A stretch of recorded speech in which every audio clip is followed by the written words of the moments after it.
और इसी बीच इस वक्त की बड़ी खबर आपको बता दें, बिहार की जातीय गणना से जुड़ी हुई इस वक्त की अहम खबर आ रही है। जातीय गणना से जुड़ी आर्थिक रिपोर्ट विधानसभा में पेश किया जाएगा। रिपोर्ट में बताया गया है कि किस जाति में कितनी गरीबी। स्वर्णों की श्रेणी में 7 जातियां शामिल किया गया है। इन स्वर्णों में बात की जाए तो सबसे ज्यादा गरीबी भूमियारों में है। रिपोर्ट के मुताबिक इस वक्त की बड़ी खबर आपको बता दें, सरकार ने आर्थिक रिपोर्ट विधानसभा में पेश की है। इस वक्त की बड़ी खबर, रिपोर्ट में बताया गया किस जाति में कितनी गरीबी।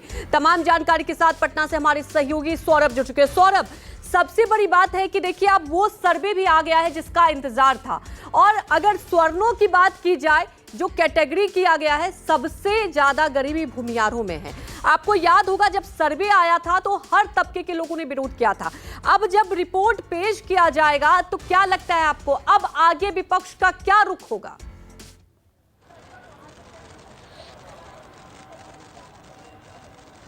जी बिल्कुल, सबसे बड़ी बात है कि दोपहर बाद यानी 2 बजे विधानसभा के पटल पर यह सामाजिक और आर्थिक सर्वेक्षण की जो रिपोर्ट है वह रखा जाएगा और उसके बाद चर्चा शुरू होगी। हालांकि अभी भी हम कई नेताओं से बात करने की कोशिश की थी, लेकिन उनका कहना है कि जब विधानसभा के पटल पर आर्थिक और सामाजिक सर्वेक्षण की जब रिपोर्ट आएगी उसके बाद ही हम कोई रिएक्शन देंगे। लेकिन उससे पहले कुछ हम लोगों के पास जो सामाजिक और आर्थिक सर्वेक्षण की जो रिपोर्ट थी वो आ गई थी, लेकिन अब विपक्ष की क्या भूमिका होगी या नेताओं का क्या बयान होगा, यह 2 बजे के बाद ही स्पष्ट होगा कि क्या इसका भी विपक्ष विरोध करेगी। क्योंकि जिस तरीके से अगर जनरल कैटेगरी की बात करें तो सवर्णों में सबसे ज्यादा गरीबी दिखाई गई है, या जो आंकड़े आए हैं उसके मुताबिक करीब 27.5% जो है वह भूमियार जाति के लोग जो हैं वह गरीब हैं। अगर दूसरे स्थान पर बात करें तो ब्राह्मण जाति का स्थान आता है, और तीसरे नंबर पर की बात करें तो राजपूत समुदाय का नंबर आता है। वहीं अगर यादव जाति की बात करें तो करीब 35% यानी 35% गरीबी जो है वह यादव जाति में है। उसी तरीके से अगर कुशवाहा जाति की बात करें तो 34% जो लोग हैं वह गरीब हैं कुशवाहा जाति में। उसी तरीके से अगर कुर्मी जाति की बात करें तो करीब 30% जो लोग हैं वह कुर्मी जाति में गरीब माने जाते हैं, जिस जाति से बिहार के मुख्यमंत्री नीतीश कुमार भी आते हैं। अगर शैक्षणिक योग्यता की बात करें तो मैं आपको बताना चाहूंगा कि ये भी जो आंकड़ा है वो चौंकाने वाला है, क्योंकि बिहार में केवल 7% ऐसे लोग हैं जो ग्रेजुएट हैं, यानी 7% लोग ही बिहार में ग्रेजुएट हैं। बाकी अगर 93% जो लोग हैं वो ग्रेजुएट अभी भी नहीं हैं। तो निश्चित रूप से कई जो आंकड़े हैं वो चौंकाने वाले हैं। उसी तरीके से अगर मुसहर समाज की बात करें तो उनमें गरीबी सबसे ज्यादा है, 54% मुसहर जाति में गरीबी है। बिल्कुल, और देखिए अब इसके बाद आगे क्या कुछ रुख होगा, जैसा कि आप कह रहे हैं कि सौरभ ये आंकड़े रिपोर्ट पेश किया जाएगा 2 बजे के बाद, उसके बाद रिएक्शन आएगा। लेकिन इसके बाद जब रिपोर्ट आई है, रिएक्शन आ भी चुका है, आप हमारे साथ बने रहिए। इसके बाद क्या कुछ राजनीतिक गलियारों में हलचल हुई, क्या कुछ कहा गया, पहले वो भी सुन लेते हैं। भाजपा को दिक्कत हो रहा है, अमित शाह को बेचैनी हो रहा है, क्योंकि वो अंदर से जो कर रहे थे, बाहर दलित चेहरा, मोदी जी का चेहरा अति पिछड़ा दिखा रहे थे, अंदर रिजर्वेशन जब देना हुआ तो ईडब्ल्यूएस के नाम पर 100% सवर्ण जाति को आरक्षण दे दिया। तो ये तो स्पष्ट हो गया, आर्थिक सर्वे आ रहा है, आपको पता चलेगा।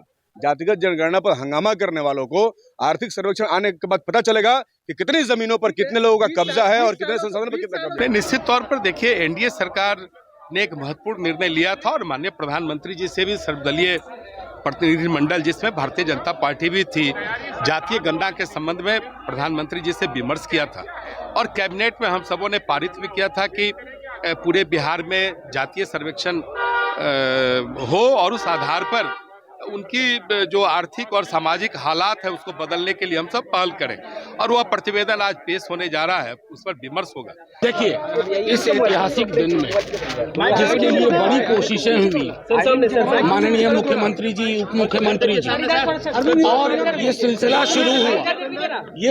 शुरू हुआ आदरणीय राष्ट्रीय अध्यक्ष लालू जी के वक्त। आज के बाद इतिहास करवट लेगा, और वो करवट मैं समझता हूँ किसी को परेशान होने की जरूरत नहीं है। 90 बड़ा या 10, अगर मैं ये सवाल आपसे पूछूं कि 90 बढ़ा या 10, आप क्या कहेंगे? 90। लेकिन 10 को परेशान होने की जरूरत नहीं है, क्योंकि उसी 90 की स्वीकारोक्ति में, उसके बढ़ाव में, उसकी बुनावट में वो 10 भी आएगा और सामाजिक न्याय के लिए एक नया द्वार खुल रहा है। इस द्वार का आप सब भी स्वागत करेंगे। वहीं सौरभ हमारे साथ जुड़े हैं। सौरभ, देखिए, जिसकी जितनी हिस्सेदारी उसकी उतनी भागीदारी, इसे लेकर लगातार आप देख रहे हैं कि अलग अलग दलील दी जा रही थी, लेकिन अब आर्थिक रिपोर्ट जब ये पटल पर पेश किया जाएगा तो बड़ा सवाल ये है कि अब आगे क्या कदम, क्योंकि देखिए बिहार सरकार ने ये तो तय है कि बहुत कम वक्त में आर्थिक रिपोर्ट भी पेश कर दिया है। अब बात ये होती है कि जब सर्वे आया था तब भारतीय जनता पार्टी, जो कि विपक्ष में, लगातार सवाल उठा रही थी कि आर्थिक रिपोर्ट कब आएगी, उसके बाद ही इस पर हम लोग मान्य होंगे। तो अब क्या लगता है, आप समर्थन देगी?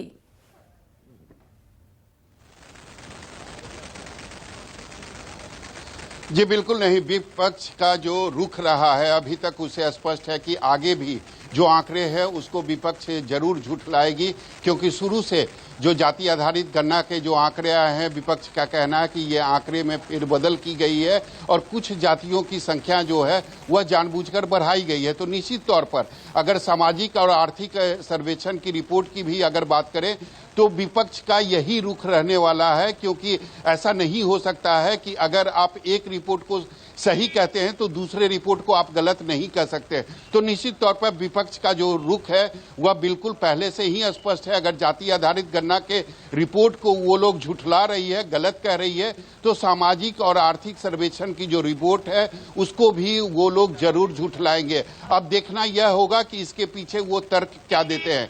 जैसे जाति आधारित गणना के पीछे उन्होंने कहा था कि कुछ जातियों की संख्या जानबूझकर बढ़ाई गई है और कुछ जातियों की संख्या जो है वो कम की गई है। तो आज जो सामाजिक और आर्थिक सर्वेक्षण की जो रिपोर्ट 2 बजे सदन के पटल पर रखी जाएगी, उसके बाद यह देखना होगा कि विपक्ष के जो नेता हैं वह बयान क्या देते हैं, यानी तर्क क्या देते हैं। निश्चित तौर पर वो जरूर इसे झुठलाएंगे, यानी आर्थिक और सामाजिक जो सर्वेक्षण की रिपोर्ट है जरूर विपक्ष इसे झुठलाएगी, लेकिन झुठलाने के पीछे उसका कारण, उसका जो रीजन है वह क्या देती है, यह देखना दिलचस्प होगा। बिल्कुल, ये देखना दिलचस्प होगा। लेकिन सौरभ, ये तो तय है कि बिहार से एक एजेंडा तय हो गया है। 2024 की बात की जाए पूरे देश के लिए, आपको याद होगा छत्तीसगढ़ की बात कर ली जाए, मध्य प्रदेश की बात कर ली जाए, यहां तक कि राजस्थान, कांग्रेस की तरफ से तो दावा किया गया कि अगर सरकार आती है तो जातीय गणना कराई जाएगी, और अब आर्थिक रिपोर्ट भी आ गई। तो क्या सौरभ आने वाले वक्त में अगर देखा जाए, क्योंकि देखिए बीजेपी भी इस पर खुलकर विरोध नहीं कर सकते, आप सुन रहे थे अभी रिएक्शन भी आ रहा था कि हम तो इसका समर्थन करते हैं, अब देखते हैं कि क्या आएगा। तो कहीं ना कहीं ये कहा जा सकता है कि जो सर्वे आया है एक तरीके से बैकफुट पर यहां जरूर दिखाई देती नजर आ रही है बिहार में बीजेपी।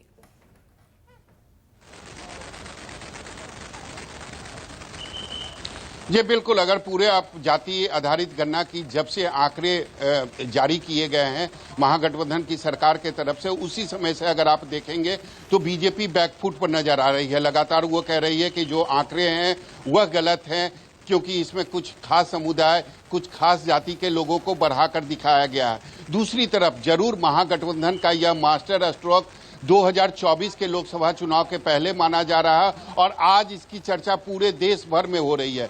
कई जगहों पर चुनाव के दौरान यह भी वादा किया जा रहा है कि अगर मेरी सरकार बनी तो हम जातीय जनगणना करवाएंगे। लगातार कांग्रेस यह मांग भी कर रही है और इसकी बात भी हो रही है। तो निश्चित तौर पर नीतीश कुमार और महागठबंधन की सरकार ने 2024 लोकसभा चुनाव के पहले एक मास्टर स्ट्रोक खेला था और आज उसका असर पूरे देश भर में दिखाई दे रहा है। दूसरी बात, अगर आर्थिक और सामाजिक सर्वेक्षण की रिपोर्ट जो अब से कुछ ही घंटों के बाद सदन के पटल पर रखी जाएगी तो निश्चित तौर पर बीजेपी इसका भी विरोध करेगी, क्योंकि एक ही रिपोर्ट है, भले अलग अलग वो प्रकार जारी किए जा रहे हैं, लेकिन अगर आप जाति आधारित गणना की रिपोर्ट को झुठला रहे हैं तो सामाजिक और जो आर्थिक सर्वेक्षण की रिपोर्ट है उसे आप सच नहीं कह सकते हैं। अब देखना होगा कि सरकार यानी महागठबंधन की सरकार का अगला कदम क्या होगा, क्योंकि मुख्यमंत्री के साथ साथ राजद सुप्रीमो लालू प्रसाद यादव भी लगातार कह रहे हैं कि जिसकी जितनी हिस्सेदारी, बिल्कुल अब देखना होगा इस पर कैसे इंप्लीमेंट किया जाएगा। सौरभ, आप हमारे साथ बने रहिए।